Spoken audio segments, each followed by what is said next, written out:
proyecto actual, señor, es consagrarme. Usted es candidato al infierno. Ya estoy en el infierno. Llamo compañero a todo el país, en los mítines le llamo compañero. Compañeros no somos. Lo veo mejor que antes. Pasaron 17 operaciones. Joaquín almorzando con un presidente de derecha por invitación del embajador español. La pregunta esta sí es buena y buena. Este es un espacio de opinión destinado a buscar verdades, con frontalidad, crítica a todos y pluralismo. El periodismo de opinión siempre asume una posición. No esperen de mí entonces imparcialidad, pero sí trabajo para ser veraz. Mis opiniones no comprometen ni representan a Canal 1. Yo respondo por ellos. Mis invitados, por las suyas. Bienvenidos amigos de Canal 1. Hoy sostendremos una entrevista veraz con la economista Elizabeth Cabezas, presidenta del poder más representativo del Estado, la Asamblea Nacional. Antes de entrar en eso, por favor, sintetice usted en un concepto qué objetivos espera conseguir con la agenda legislativa que por primera vez ha logrado consensuar en la historia del Parlamento ecuatoriano. Gracias por concurrir y adelante. Muchísimas gracias. Bueno, realmente el interés fundamental es reinstitucionalizar la Asamblea Nacional, recuperar y dignificar esa representación que nos han dado los ciudadanos ecuatorianos y recuperar la confianza. Creo que estos son objetivos importantes que a través de un trabajo durante todos estos meses nosotros vamos a lograr cambiar esta mala imagen que la Asamblea permanentemente ha tenido para que sea un legado, digo yo, de este corto periodo en beneficio de los ecuatorianos. Pues bien. Enseguida desarrollará la presidenta de la Asamblea este y otros conceptos durante 3 minutos sin interrupciones. Es la primera y única parte de esta entrevista en la cual me impongo oír sin preguntar, pues muchos de ustedes han reclamado de mí eso. Interrumpo cuando siento que la respuesta no es veraz o evade el tema central. Este programa es para dar respuestas a lo que el país necesita, no conferencias. Para eso existen otros interlocutores y espacios. Es para precisar, no para divagar. Aproveche usted entonces, señora presidenta, sus 3 minutos iniciales. Bienvenida y gracias por concurrir. Mire, fundamentalmente decir que he asumido la presidencia de la Asamblea Nacional en un escenario el más complejo de los últimos años, una asamblea totalmente fraccionada, con bancadas distintas, con grupos políticos que ninguno por sí solo logra ser una mayoría, lo cual requiere de una habilidad de consensos, de diálogos para realmente acordar propuestas que vayan en beneficio de los ecuatorianos. Definitivamente yo creo que en este momento ningún otro mecanismo es más eficiente que el poder transparentar las posiciones de los distintos grupos políticos y acordar en objetivos nacionales que son los únicos que realmente nos benefician. Y prueba de ello es los números de votos que hemos conseguido para las varias leyes que hemos podido aprobar en los últimos meses, que no son pocas, son varias importantes, son alrededor de 16 leyes que ya tenemos aprobadas y un grupo interesante dentro de esta agenda legislativa consensuada que el 24 de abril yo le planteé al país de manera conjunta con todos los jefes de las bancadas legislativas, y que realmente es el camino que vamos a marcar durante estos meses para una producción legislativa además planificada, que no existía dentro de la Asamblea Nacional y que nosotros le hemos logrado poner en blanco y negro justamente en beneficio de los ecuatorianos. Se tomó menos de 3 minutos, conste. Se acabó el periodo de gracia. Gracias por su concreción y su convicción. Transparentar las posiciones. Eso ha significado, en el caso de combate a la corrupción, que es una de las cosas que más azota a los ecuatorianos, que usted en vez de bloquear la fiscalización, la viabilice. ¿Con qué criterio? Bueno, justamente eso, conocer la verdad sobre los temas. La tarea fiscalizadora de la Asamblea es una tarea fundamental, así como la de legislar. Y si nosotros no somos el canal de información adecuada hacia los ciudadanos, entonces obviamente ese es el desdén y desconfianza que los ciudadanos tienen sobre la Asamblea. Si es así, cuando se votó sobre la comparecencia de Eduardo Jurado, porque usted se salió y no votó. Bueno, tuve yo una comparecencia en la Fiscalía justamente por varias amenazas que he recibido en los últimos meses y tenía que hacer la diligencia justamente en ese momento que me había dado cita la fiscal. ¿Qué dicen las amenazas? Bueno, yo he tenido varias que han sido públicas a través de las redes sociales. Cuénteme las que no han sido públicas. Bueno, fundamentalmente atentar, intimidar tratar de generar miedos, no solamente sobre mí, sino mi entorno familiar, y en función de eso, pues obviamente yo debo exteriorizar este tema y ponerlo ante las autoridades competentes, y lo he hecho en el recurrir de todo este tiempo, y de hecho las últimas que llegaron ya son amenazas mucho más fuertes a mi teléfono celular, y esto sí ameritaba una gestión directa de mi parte. Perro que ladra no muerde. Mire, no estoy ladrando, lo que No, estoy me refiero haciendo... a las amenazas. Bueno, pero ellos simplemente están actuando de una manera que no es adecuada. La manera de irrespetar a las autoridades y de intimidar no es la forma de resolver los conflictos. ¿Algún Las resultado únicas de la maneras Fiscalía son... de esas investigaciones? Esto fue la semana pasada justamente, y he tenido ya la entrega de mi celular Las como de la los evidencia celulares. física, sí, de justamente la diligencia que se tiene que desarrollar. ¿Eso ha hecho mella en su voluntad? En lo absoluto. Mire, yo empiezo a recibir ataques justamente en octubre, cuando fui clara en una entrevista que tuve televisiva y dije cuál debería ser la posición de las bancadas dentro de la Asamblea Nacional, y expresé mi punto de vista en referencia al apoyo que el gobierno requería. O sea, no Usted podemos... empieza a recibir ataques por eso antes. Bueno, pero ese fue lo más grave y evidente, porque yo realmente no había recibido una campaña tan fuerte, sino desde esa fecha que realmente la sentí y fue notoria a través de todos los medios. Al que me refiero fue público, y de la persona que usted tanto apoyó y en quien tanto creyó. El del 24 de mayo se refiere acuerda? usted. Claro, pero fue tan, además, yo diría, fuera de contexto, que lo tuvo que bajar en la media hora de lo que subió. Entonces yo creo que eso fue una lección bastante importante también en ese tipo de mensajes. Sin embargo, quedó grabado. Rafael Correa dijo que usted era una corrupta y que cuando estaba con Augusto Barrera llamaba al Poder Ejecutivo a él para que le quiten de encima los ataques y el asedio de Augusto Barrera. Mire, yo no voy a hacer referencia a eso porque ese es un tema que ya lo he topado en varias ocasiones. Me parece que con las personas que son intolerantes a la competencia no hay razonamientos, y en esa línea realmente yo lo que he hecho es demostrar permanentemente mis puntos de vista sobre los distintos temas, más allá de que quien las recibe le parezca que sean positivos o no. Entonces esa ha sido mi obligación, ha sido mi accionar, y eso es lo que ha generado incomodidad de muchas personas que han trabajado a mi alrededor. Dice usted, y esto es una cosa que se va a repetir con otros actores que antes estuvieron en la misma línea suya y ahora divergen con ella, dice usted que eso se debe a la intolerancia con la competencia o incompetencia, es decir, a que usted tomó otra línea. ¿No tiene ninguna base lo que dijo Rafael Correa sobre usted?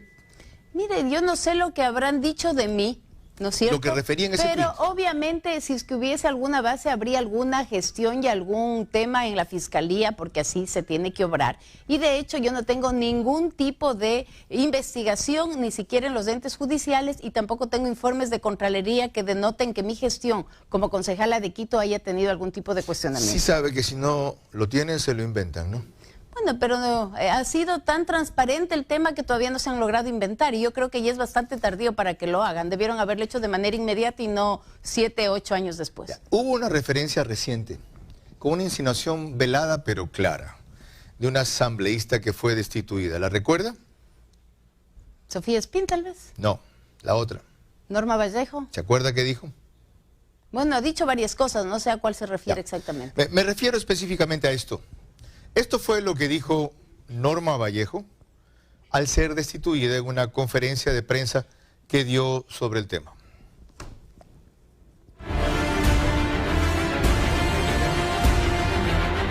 O sea, ya no es, pues, que la asambleísta Norma Vallejo ha cobrado diezmos para su beneficio propio.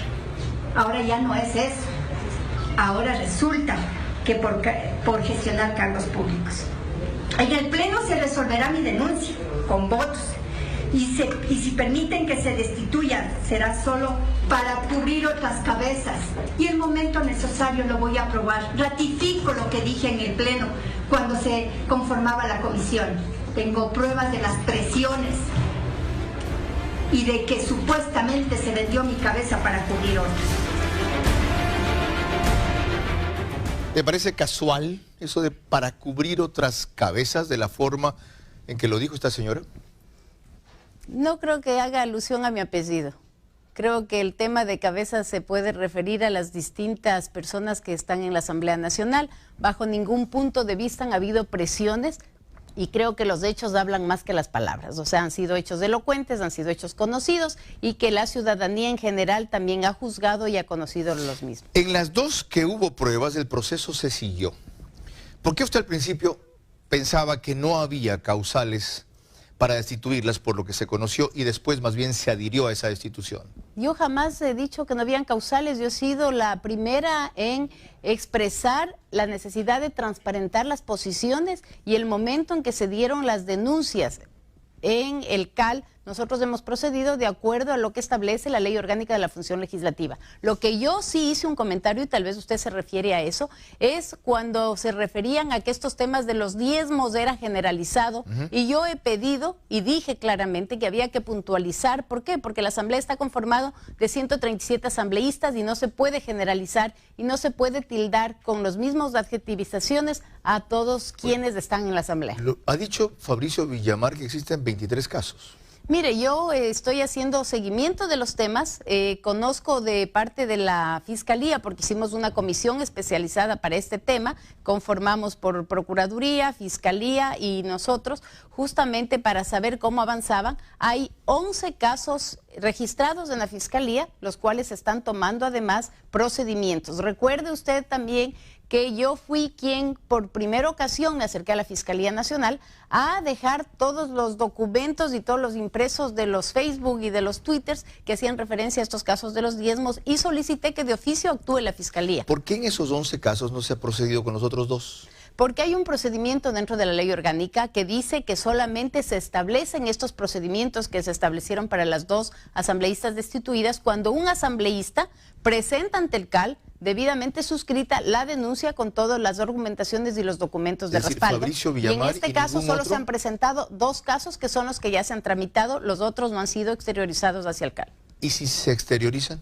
Bueno, procederemos con la misma, yo diría, el mismo mecanismo porque está establecido, hay un procedimiento. No dijo usted eso cuando dio la conferencia de prensa después de que destituyeran a ambas. Dijo que más o menos, palabras más, palabras menos. La Asamblea no podía seguir estancada en esto porque tiene una serie de urgencias y prioridades que evacuar. A ver, pero he dicho que no podemos seguir estancados en la función de que yo no puedo estar recibiendo comentarios permanentemente y dar pábula a ellos cuando tenemos una agenda legislativa, pero el momento en que yo tengo un procedimiento ingresado al CAL, yo tengo la obligación de seguir con el procedimiento y eso no se ha dado. Entonces estamos en este momento con los 2 casos que ya son de conocimiento público y lo otro que está además ya en manos de la Fiscalía y la Fiscalía deberá seguir ejerciendo su tema investigativo.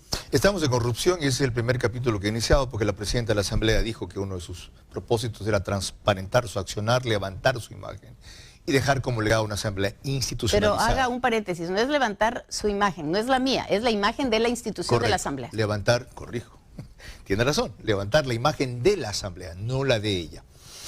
Y concluyamos con esto. Si es así, ¿por qué tiene usted frenado el juicio político contra María Fernanda Espinosa? Mire, ese juicio político nosotros lo pusimos en el CAL. Lastimosamente había todo un tema de forma que no se cumplió, lo hemos devuelto, he tenido varias convocatorias para tratar ese tema, lastimosamente incluso la semana pasada no tuve quórum por varios de los temas que atienden además los otros asambleístas y no lo he podido evacuar. ¿Qué era lo incumplido ahí? ¿Qué falta ahí? ¿Se acuerda usted? Sí, a ver, hay un formulario en el que los asambleístas declaran que las firmas que respaldan la solicitud de juicio político son veraces y que están al amparo de ciertos tipos de artículos. Ese no estaba dentro de ese formulario.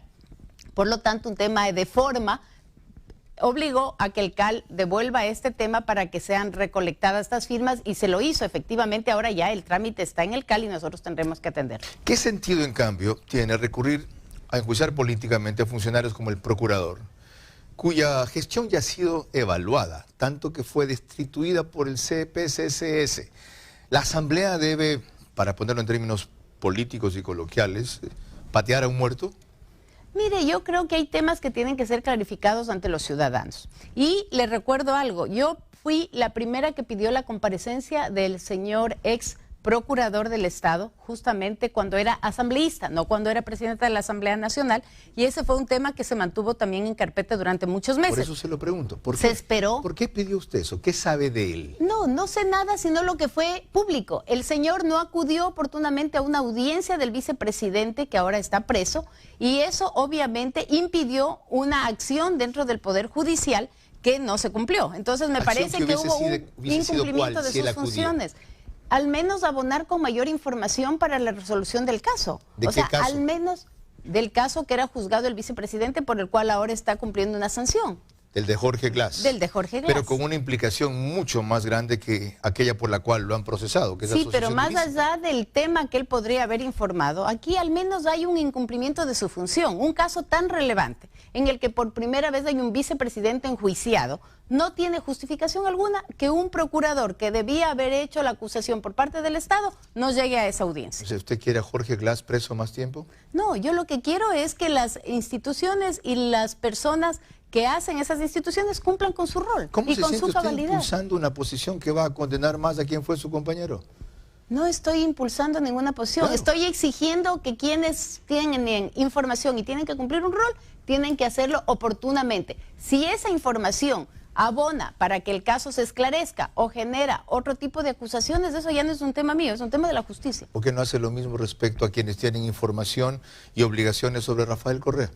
Porque en el caso puntual de Jorge Glass fue notorio y evidente el incumplimiento. ¿No es notorio y evidente lo de Correa? Yo no estoy promoviendo aquí la comparecencia de alguien que no haya ido a una audiencia en este caso. Aquí hay un canal judicial y hay un procedimiento jurídico que es el que está encargado de ese tema. ¿No autorizó el ataque a un hospital sin decir expresamente que no se dispare, sin antes de evacuar enfermos, Son temas que mujeres, están niños? en el tema de la justicia, no en el tema de la asamblea. Nosotros como asamblea, acuérdese usted, y a mí me tocó procesar el día 14 de junio, que además fue mi cumpleaños, justamente el pedido que hacía la Corte para que se levante el tema de la inmunidad del expresidente de la República. Nosotros tuvimos ahí una posición muy clara, que fue devolver ese trámite por improcedente, porque ya no correspondía justamente la solicitud por su calidad de expresidente de la República. A su juicio, ya que estamos en ese tema, tras los hechos conocidos, ¿es un corrupto ese expresidente de la República?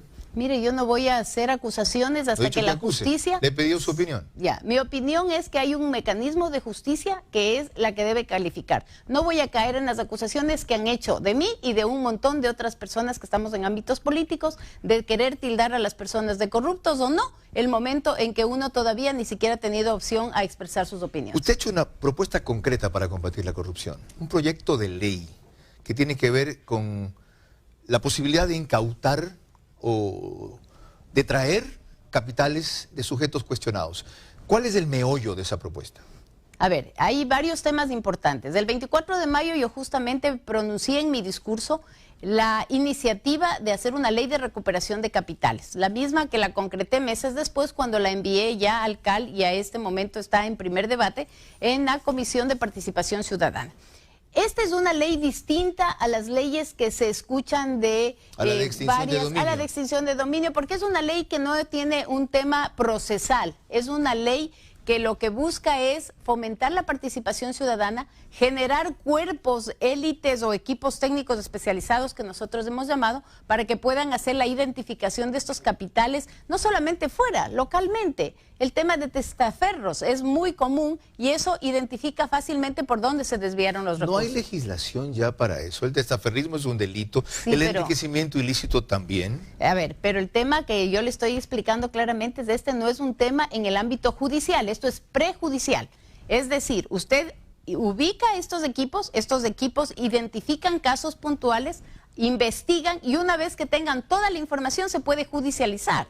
Pero esto prevé un procedimiento previo al ámbito judicial. ¿Quién dirige esos equipos? ¿La Procuraduría? No, el Consejo de Participación Ciudadana nosotros hemos puesto como el ente que registraría a estos equipos técnicos que hacen el seguimiento de los casos y que además va valorando bajo ciertas normas de sigilo y reserva, porque eso es bien importante, para que estos equipos puedan tener toda la información y en un momento determinado poder presentar los temas ya en el ámbito ¿Quién determina judicial? qué casos perseguir para no confundir esto con persecución política? Justamente el Consejo de Participación, ante el pedido de los equipos que registran su participación y plantean las motivaciones para hacer el caso en los que ellos quieran ser partícipes. Sí, pero ese Consejo de Participación se va a extinguir posiblemente en la próxima consulta.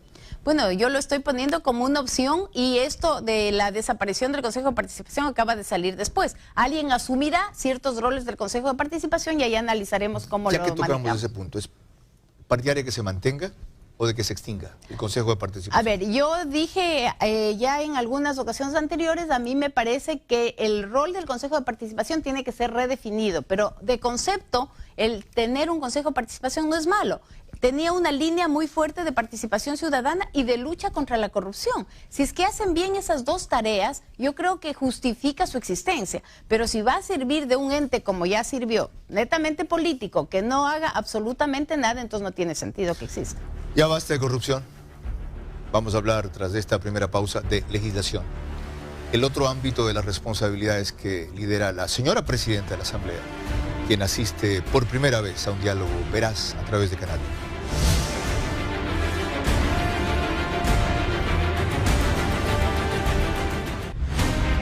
Este espacio veraz se emite gracias al auspicio de CNT, Municipio de Guayaquil, NetLife, Banco del Pacífico, Comandato, Kia, ATM.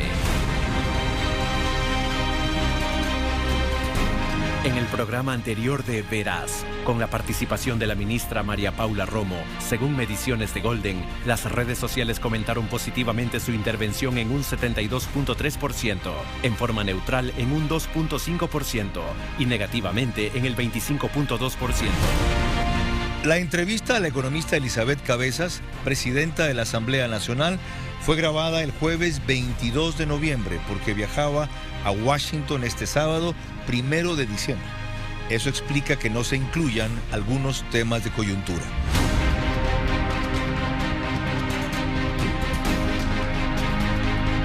Yo le dejé plata para que se compre cuaderno, lápiz, pluma, marcador, borrador, sacapunta, forro, papel manteca y hasta membrete.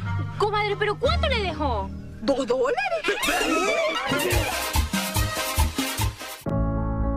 ¿Recuerdas cuál ha sido el mejor regalo que has recibido? Cuando lo hagas, también pensarás en esa persona que lo hizo. Porque lo que recuerdas es cómo te hizo sentir. Y ese es el valor que realmente tienen las cosas.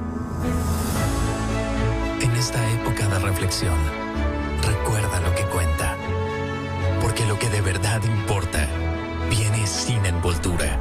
Banco del Pacífico, tu banco. La reinvención del tránsito de Guayaquil es algo que puedes ver y sentir. La nueva señalización, pórticos y pasos peatonales turísticos son reales. El control y la sincronización de los semáforos son reales. La transformación del transporte público con corredores viales, paraderos con Wi-Fi y buses controlados con GPS son reales. La inclusión en el transporte público y el respeto a los espacios de personas que tienen discapacidades es real. Y hoy los que cumplen la ley son muchos más. Esto es real. ATM, en coordinación con la Alcaldía de Guayaquil. Estrena tu nuevo Kia Rio Sport. El auto mejor equipado por donde lo mires. Ahora desde 19,490. Con 20% de entrada hasta 72 meses plazo y entrega inmediata. Mayor información www.kia.com.es. Kia, the power to surprise. ¿Quién es el que te acompaña? Tú, Garañón. Si te hace falta plata, ¿quién te presta? Tú, Garañón. Y si te vas y la Susi se queda sola, ¿quién le da amor? Tú, Garañón. ¿Te das cuenta? ¿Qué cosa? Golden nos proporciona el análisis de redes sociales sobre cada personaje.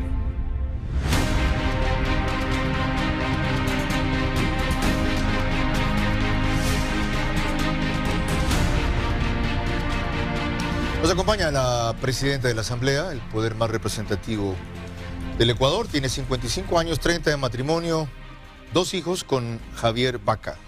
Se graduó de economista en la Universidad Católica y ya conoció a Rafael Correa. Tiene una maestría en Administración de Empresas de la Universidad Internacional de Cataluña y además es formada con un diplomado en Banca y Finanzas en la Universidad del Pacífico. Con todos estos antecedentes, ¿se siente usted presidenciable? Mire, jamás he tenido sueños de perro. Yo creo que uno en la vida tiene que ir dando pasos firmes y en la medida de que uno haga un trabajo adecuado, la vida le va encaminando hacia nuevos retos. Así que yo realmente me siento muy contenta con haber asumido este reto de la presidencia de la Asamblea y dejar un buen legado en la presidencia de la Asamblea, obviamente va a ser una gran satisfacción para mí. ¿Pero qué significó su sonrisa? ¿Por qué me hace usted una pregunta de esa magnitud? ¿Aspira a ser presidente de la República? No, pero no le rehuyo a los retos tampoco. Me parece que las cosas se vienen por añadidura y eso le he dicho. Como toda ¿Alguna mujer. vez? No, Eso alguna sí vez escondido usted, de un no. No, alguna vez hace 9 años usted me entrevistó cuando era candidata a primarias de la concejalía. De acuerdo. Y recuerdo muy bien que la compañera suya de entrevistas, Gabriela, me dijo, y usted no quiere ser candidata a la alcaldía porque solo hay una candidata mujer, así que usted vuelve a repetir las mismas preguntas que me hicieron hace 9 años. Y le voy a contestar cuando usted me dijo, ¿por qué me pregunta eso? Porque usted no dirige el pleno. ¿Por qué delega tanto a la vicepresidenta? Y usted se pasa una serie de actos protocolares y políticos que la visibilizan más y la proyectan mejor.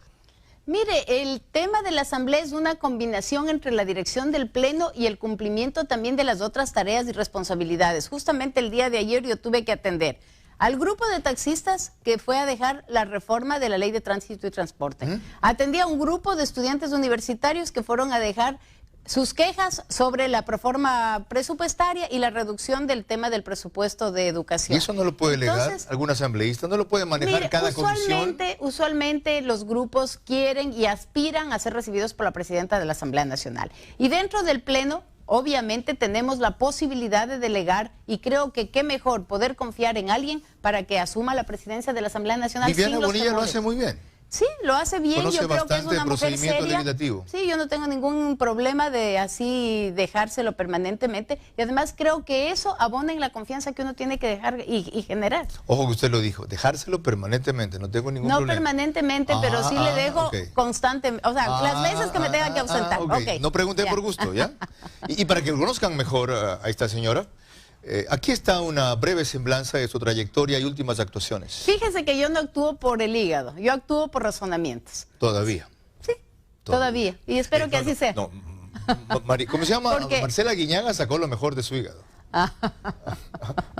Bueno, eso también me pasa permanentemente. Ok. Aquí está el reportaje, ¿ya?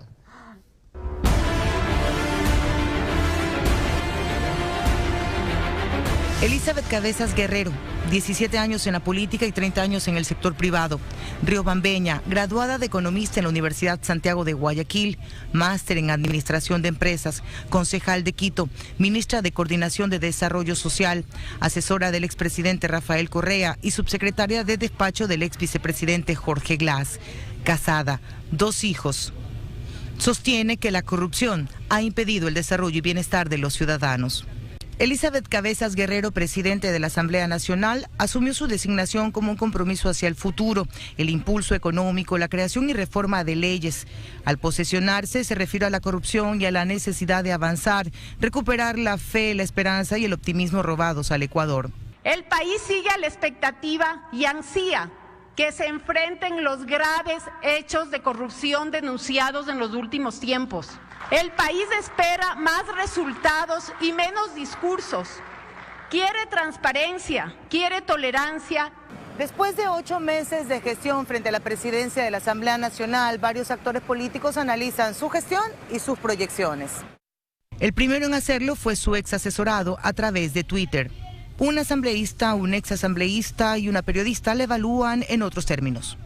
Es una posición zigzagueante, es una posición poco sólida, es una posición gelatinosa, es una posición que no termina de definir exactamente dónde está, pero adicionalmente es una posición llena de dudas. Yo puedo decir que Elizabeth Cabezas lo ha hecho mejor que José Serrano y exponencialmente mejor que Gabriela Rivadeneira. O sea, habiendo sido 18 años profesor, soy muy estricto en calificar. Un 7. Sí, porque es que si usted compara con Gabriela Rivadeneira, que es 0, pues esto definitivamente es un 7. Yo creo que la doctora Cabezas no tiene un discurso semejante al libreto repetitivo de allanamiento total a la voluntad del Ejecutivo, como antes tenían, o como siguen teniendo, mejor dicho, las legisladoras de Alianza País. En el balance numérico tiene a su haber la aprobación de 11 leyes, 317 comparecencias de funcionarios públicos, 2 asambleístas destituidas, su adhesión a la censura de José Serrano y el exfiscal Carlos Vaca Mancheno, así como la apertura hacia temas tabú o bloqueados en fiscalización y debate hasta antes de su administración.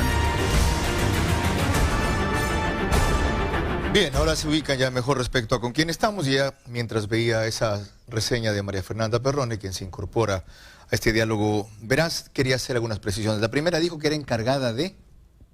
La subsecretaria del Ministerio Coordinador de Desarrollo Social. ¿Cómo encargada? No, subsecretaria titular y encargada del ministerio cuando Natalie Celi no se hacía cargo. Ya, era la primera aclaración. Así. La otra, usted es zigzagueante, poco sólida y gelatinosa. No me queda más que reírme porque parece que hay varios intolerantes a la competencia definitivamente y todos hombres. ¿El 7/10 de Cristian Viteri? Mire, yo creo que él tuvo una posición muy firme, muy valiente en un momento en que quien opinaba diferente era sancionado y era censurado drásticamente por el gobierno. Y me parece que la posición que él tuvo respecto a los ámbitos de corrupción y a denunciar ciertos procesos, en el tiempo le han dado la razón. Así que yo realmente esa nota que él me da, para mí vale muchísimo que los otros comentarios. Y el no sometimiento o el no alineamiento de que dice María Josefa Coronel a todas las directrices del Ejecutivo, que para usted podrían ser una virtud, y tomarlo nosotros como vigencia de la independencia de poderes para el gobierno, es un problema. Usted se pasa de protagonismo, anunció un acuerdo y propuso un acuerdo nacional, cuando es el gobierno el que impuso el acuerdo nacional y lo ha retomado ahora. A ver, el tema del acuerdo nacional no es un invento de última hora, yo lo anuncié el 24 de mayo. Lo dije en mi discurso, la necesidad de tener un pacto social, lo dije en ese momento, o un acuerdo nacional por el tema de la gobernabilidad.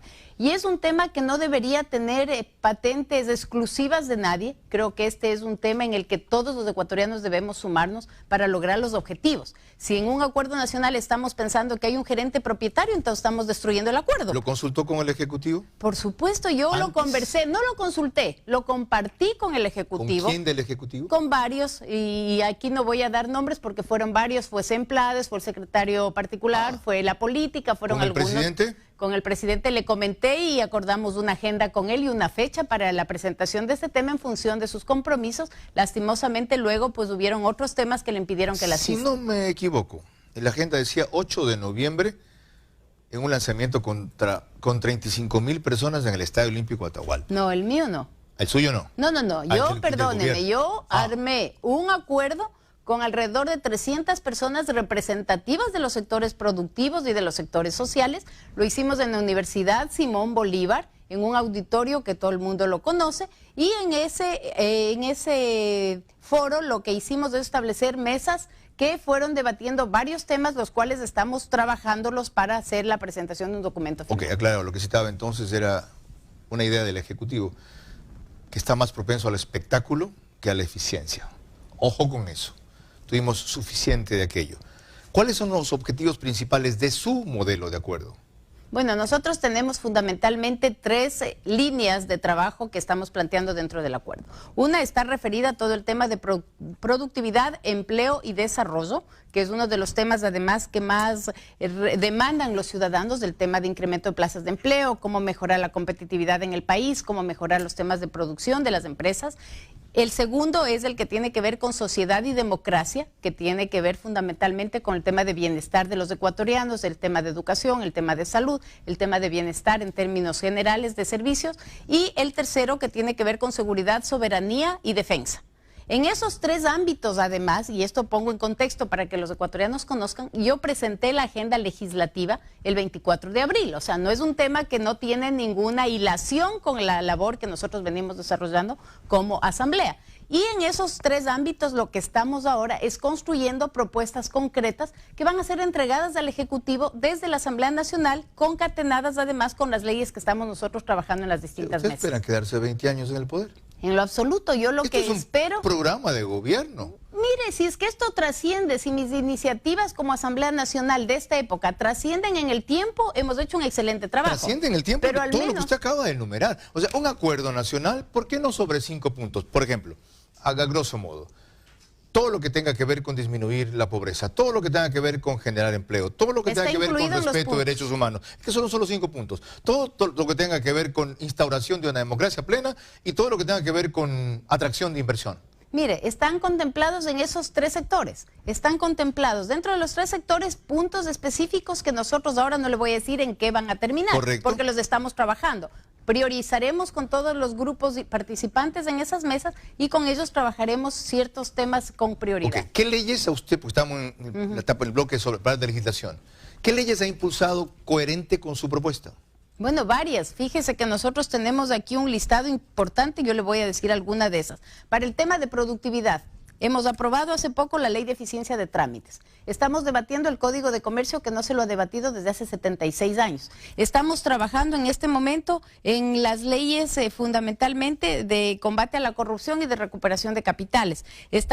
Procesamos la Ley de Fomento Productivo. Hemos aprobado la Ley de Desarrollo Fronterizo, que tiene que ver mucho con el desarrollo de zonas fronterizas, en donde además tenemos serios conflictos, no solamente de inseguridad, sino de problemas de productividad y de comercio.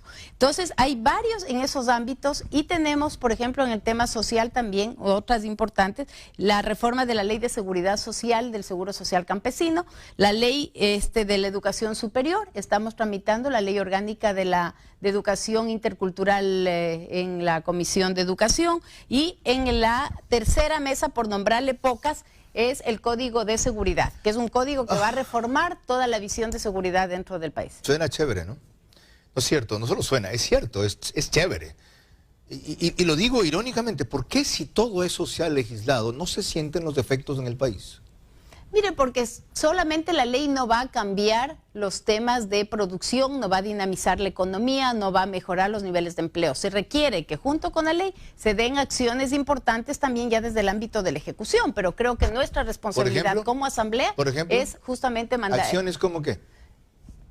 En el tema, por ejemplo, de la Ley de Fomento Productivo, nosotros hemos planteado y lo dijimos, y ahora justo que estamos debatiendo el tema de la proforma, lo estamos comentando, hay que valorar, por ejemplo, que todas las medidas que se tomaron en la Ley de Fomento Productivo sean realmente reflejadas en las acciones de productividad y de la economía. ¿Sabe lo que usted está diciendo? Hay un tema de remisión. Que no hay adecuada coordinación con el Ejecutivo. No estoy diciendo eso, claro, estoy diciendo... En otras palabras, usted no me va a decir, mire, Carlos, con el Ejecutivo no logramos una compaginación. A ver, coordinamos permanentemente, pero la responsabilidad de la ejecución no es de la Asamblea, es del Ejecutivo. Coordinamos permanentemente, y ustedes mandaron un tema que a usted le interesaba mucho, una ley anticorrupción que el Ejecutivo vetó totalmente. Bueno, pero esos son los puntos de vista desde la Secretaría Jurídica de la Presidencia de la República. Es un error. A mí me parece que fue un error, y se lo dije al presidente de la República. Le dije, me parece un error, ¿por qué? Porque además contemplaba dentro de esa ley varios temas importantes que en este momento, si estaban vigentes, ayudarían los procesos jurídicos. Fue un error que pasaba de contrabando, como quien no dice nada, una disposición que podía permitir la salida de gas en pocos meses. Eso es una mentira que no sé quién la posesionó. La mesa, mire, la mesa de justicia... fue respaldado por mucha gente. No es así. Y yo le puedo decir por qué. Pregúntele a Luis Fernando Torres, que es un jurista reconocido, parte de la Mesa de Justicia. Pregúntele a Henry Cucalón, social cristiano, que está en la Mesa de Justicia. Esta no es una mesa que está conformada solamente por gente que quiera trabajar de manera soterrada en beneficio de alguien. Esta es una mesa diversa, multipartidista, que tiene varias visiones. Entonces, es muy difícil pensar que todos se han confabulado para trabajar en un beneficio como este. ¿Qué es lo que pasa entonces? Que a pesar de esta coordinación entre el Legislativo y el Ejecutivo, que tienen una tendencia similar, no se logra despegar. De eso seguiremos hablando con la presidenta de la Asamblea cuando continúe este diálogo.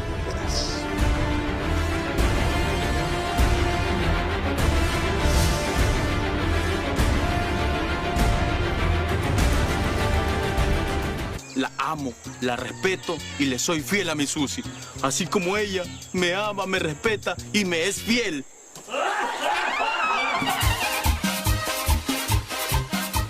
Guayaquil es una ciudad de libertad y de progreso. Invertimos $85 de cada 100 que recibimos en lograr el crecimiento económico y social de ustedes, de su gente.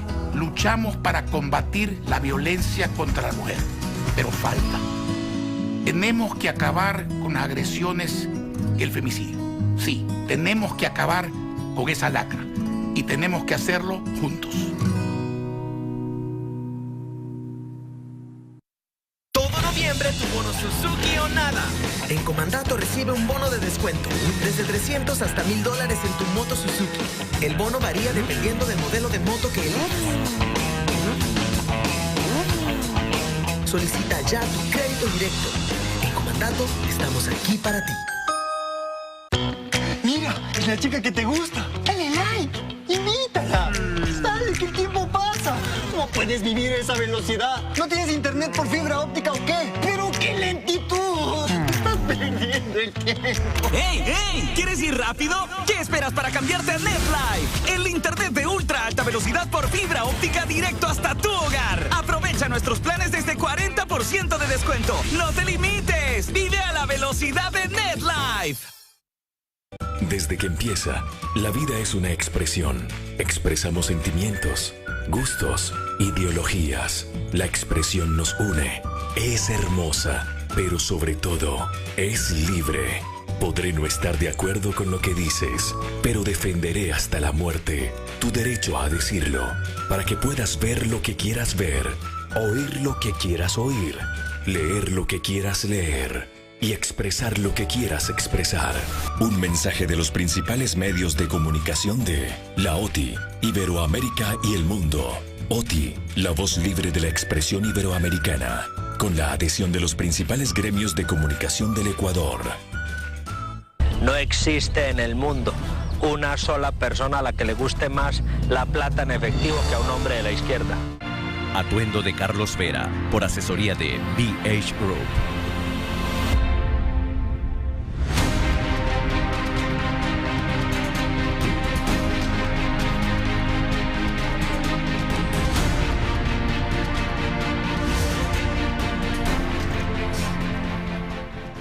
Para proseguir esta entrevista veraz con la presidenta de la Asamblea, quisiera hacer notar lo que dice de ella parte de la opinión pública que ahora se mide en redes sociales, en base a un servicio que será constante aquí de Global Analytics, en una aplicación especial que se llama Social Intelligence, análisis de redes sociales, de inteligencia social.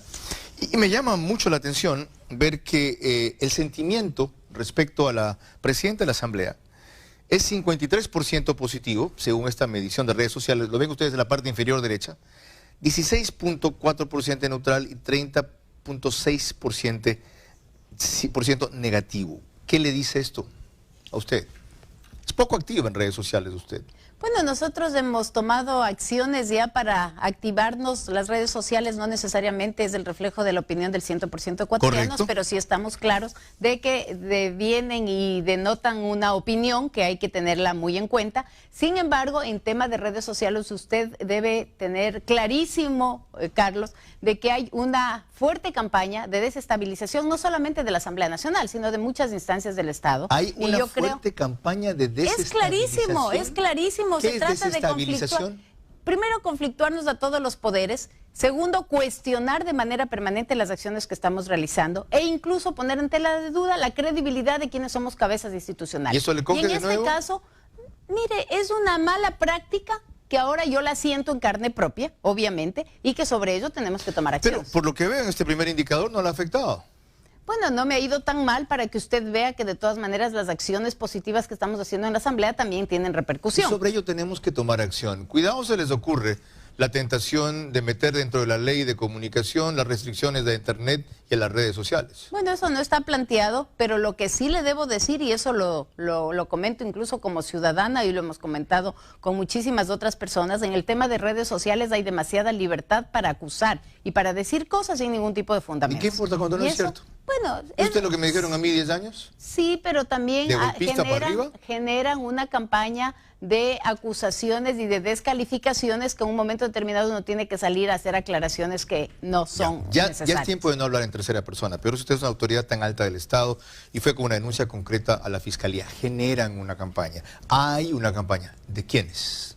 Mire, hay grupos afectados, los correístas, muchos de los trolls, eso nosotros tenemos claramente identificados que trabajaron abiertamente en varios de los grupos anteriores y en esa línea me han atacado directamente y lo digo en primera persona porque los conozco y sé quiénes son. A ver. Bueno, son grupos que trabajaban directamente vinculados con el ex vicepresidente de la República y con el ex expresidente de la República. Te dijo, sé quiénes son. Tengo varios de los nombres. ¿De los? Bueno, puedo decirlos, pero no me quiero adelantar porque están dentro del tema de judicialización que he hecho. ¿Está ahí Ricardo Patiño? No, está Ricardo Patiño. ¿Está Vinicio Alvarado? Porque ellos no hacen directamente, pero ellos entiendo que controlan. Pero los grupos a los que yo me refiero no son directamente los de ellos. Usted ha identificado los peones, no los damos. Son los que actúan y los que escriben. Ok. Hemos hablado hasta ahora del pasado y el presente. Anticipe el futuro. Como Asamblea Nacional, sí. Realmente yo espero que en estos meses que yo tengo todavía como presidenta de la Asamblea Nacional, logramos cumplir primero con la agenda legislativa. Segundo, demos claras muestras de la recuperación de la institucionalidad en la Asamblea Nacional y de la credibilidad que nosotros debemos tener de parte de los ciudadanos que nos eligieron. ¿Qué está rezagado en la agenda legislativa? Bueno, tenemos más o menos 25 leyes que tenemos ya entre primero y segundo debate que seguir discutiendo. Tenemos varios temas de fiscalización que también están en el camino y obviamente en el día a día usted tiene una cantidad de otras acciones a las que tiene que ir encarando. ¿Qué falta para la recuperación de la institucionalidad? Mire, yo creo que la superación de los conflictos permanentes ayudarían a una estabilidad mayor de la Asamblea Nacional. Eso pero es lo imposible que, en un pero parlamento. le iba a decir justamente eso, es difícil porque es el centro además del poder político y donde se generan y donde se dan todos estos temas y estos conflictos. Pero a pesar de ello, yo creo que hay que rescatar una cosa muy importante. Jamás estos conflictos han sido asumidos por ninguna asamblea en los últimos 10 años. Yo lo he asumido con la responsabilidad y además con la firmeza que lo debo hacer. Y a costa de eso, obviamente, estoy recibiendo todos estos ataques y estas amenazas, pero creo que es necesario para el país devolverle la confianza, devolverle la credibilidad, devolverle la tranquilidad que los ecuatorianos nos merecemos. ¿A un costo muy alto para usted? Un costo personal.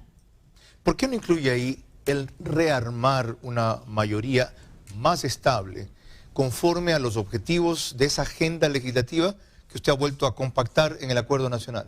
Mire, cuando yo asumí la presidencia de la Asamblea en marzo, uno de los temas que habían planteado algunas bancadas era la reconfiguración de comisiones.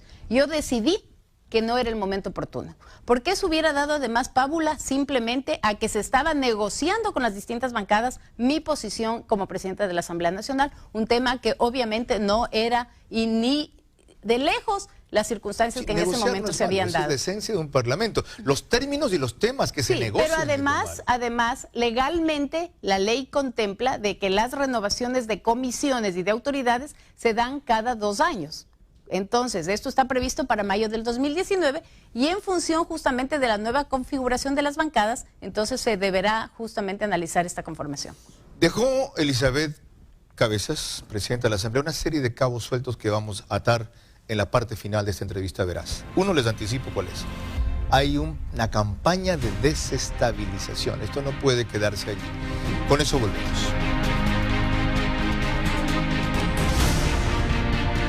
Los muebles de este programa son de Modern Mueble. Increíbles promociones navideñas en juegos de comedor. Víctor Emilio Estrada, 1230 y Costanera, Guayaquil.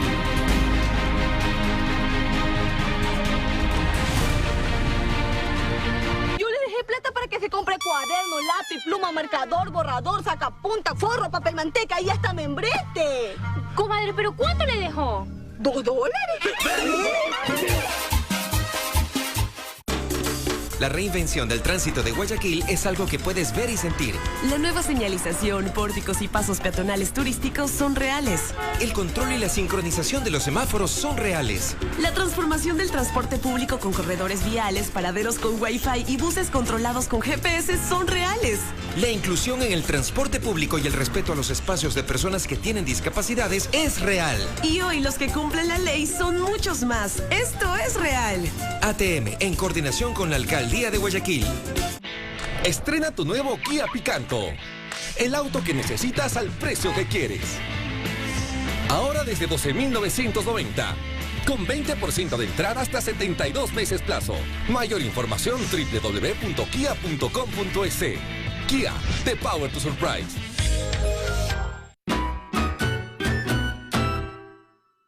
Nuestros hábitos están contaminando mares, ríos, esteros y manglares. Como guayaquileños responsables, debemos ser parte de la solución. Ha llegado el momento de regular e inclusive prohibir en determinadas circunstancias la fabricación, la distribución y el consumo de plásticos y foam de un solo uso.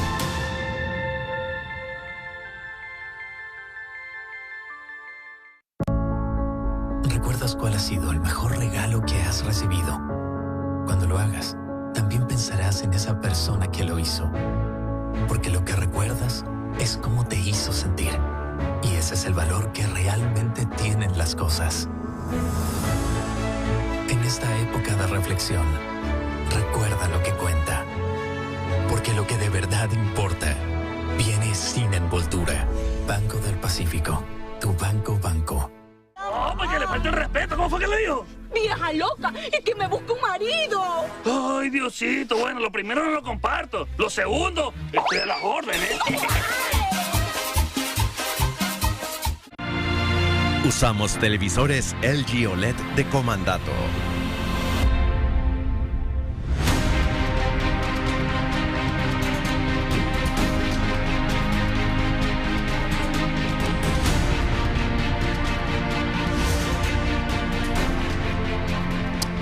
¿Habló de desestabilización? Sí. ¿Qué significa desestabilización? ¿Es derrocar al presidente? Bueno, generar condiciones que pueden terminar en eso. Yo creo que el momento en que todos los poderes entran en cuestionamientos, se quiere alterar la paz pública y se llama abiertamente a rebeliones, a tomarse las instalaciones, etcétera, etcétera, es obvio que no es un plan de ayuda, sino es un plan de boicot y de desestabilizar al gobierno de turno. No han funcionado uno solo esos llamados. ¿Por qué se asustan tanto ustedes? No es cuestión de que funcione o no. Creo que la mera intención ya denota qué está detrás de eso. Es más, la instigación al delito, por ejemplo, a bloquear vías o espacios públicos, ya es un delito. Es un delito, pero nosotros no vamos a actuar con la misma vara que se midió anteriormente. Yo creo que aquí la protesta social, las reacciones y las opiniones públicas no pueden ser combatidas con la cárcel ni con la aprehensión. Porque a la vez están siendo muy indulgentes con el Ejecutivo. ¿Se la van a llevar así de fácil los funcionarios que permitieron la fuga de Fernando Alvarado? Bueno, nosotros hemos iniciado un proceso internamente en la Asamblea Nacional, hemos pedido las comparecencias de varios de los ministros responsables, incluso de quienes estuvieron a cargo del monitoreo ese día en el ECU 911, y en esa línea nosotros emitiremos un informe, que es lo que aprobó el Pleno además, para saber cuáles son las consecuencias de esos hechos. De lo que usted conoció, ¿amerita que haya juicio político ahí, por ejemplo, a Paul Granda? Mire, yo fui la primera en decir que la fuga de Fernando Alvarado no se pudo hacer, sino era con la complicidad de otros funcionarios y de otras instancias del gobierno. Entonces, habría que analizar quiénes estuvieron ahí involucrados y en función de ello tomar las decisiones que se deban tomar. ¿A María Paula Romo? A María Paula Romo también se la citó, compareció, y esto será una resolución del Pleno y de quienes hemos planteado este tipo y esta necesidad de conocer el informe. ¿Quién controla la policía y el ECU 911? El Ministerio del Interior. ¿Ergo? Bueno, no me voy a adelantar porque esto es una decisión del Pleno. ¿De qué ministerio y ministro dependía en ese momento monitorear o controlar a este sujeto? Del Ministerio de Justicia, eso está clarísimo. Las responsabilidades están claras. Por eso lo que derive de estas acciones de la Asamblea Nacional, yo no le voy a adelantar hoy, no le voy a decir si se va a hacer o no se va a hacer. ¿Usted es morenista? Mire, yo soy una mujer que trabajo en función de las necesidades del país. Ni morenista ni correísta en su época. Yo he sido militante de una tienda partidista a la que apoyó más del 70% de los ecuatorianos. Y no me arrepiento de haberlo hecho. Yo creo que hay cosas positivas y hay cosas negativas. Lo que sí es imperdonable es querer defender lo indefendible y tratar de pensar que todo lo que se ha hecho está bien. ¿Qué es usted entonces? Yo soy un humanista.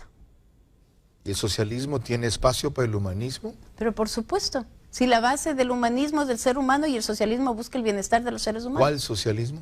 En general, el socialismo de doctrina. No, el del siglo XXI, por Dios. No, estoy diciendo el socialismo de doctrina. Dijo en general. ¿Qué es el socialismo del siglo XXI? ¿La novelería?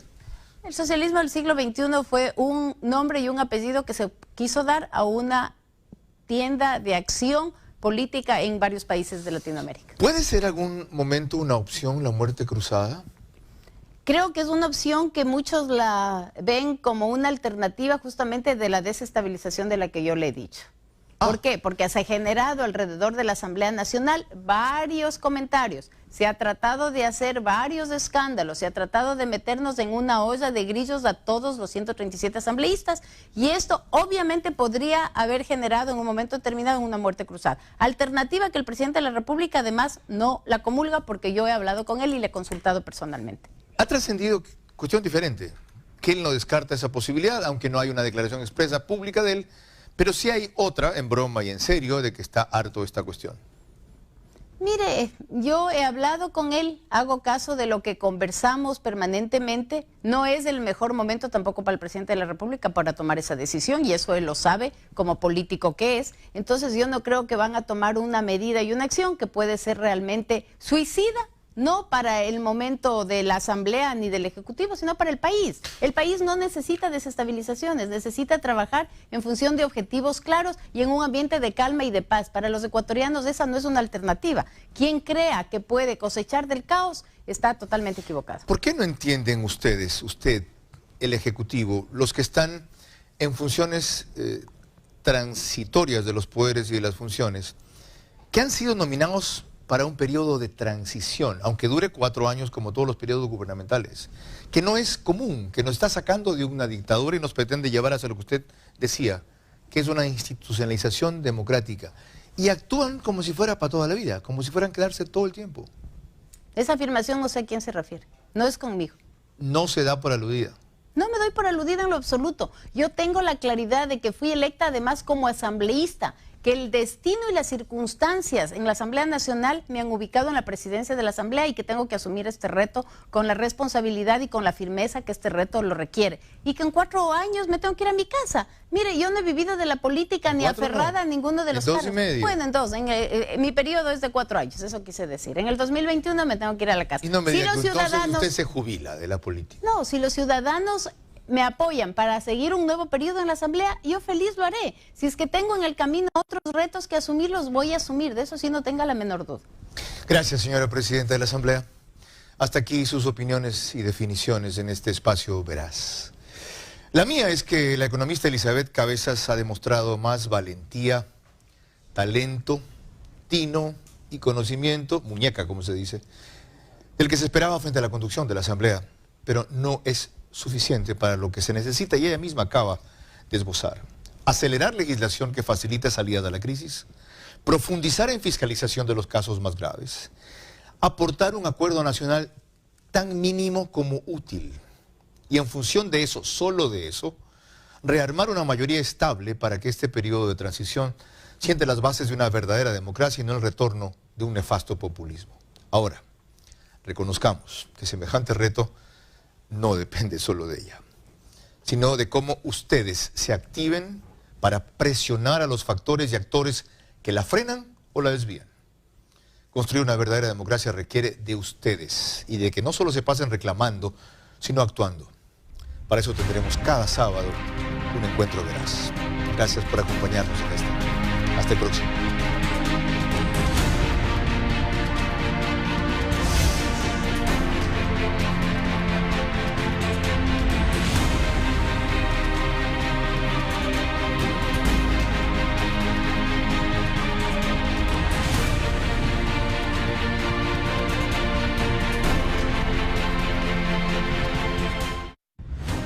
Este espacio veraz se emitió gracias al auspicio de CNT, Municipio de Guayaquil, NetLife, Banco del Pacífico, Comandato, Kia, ATM.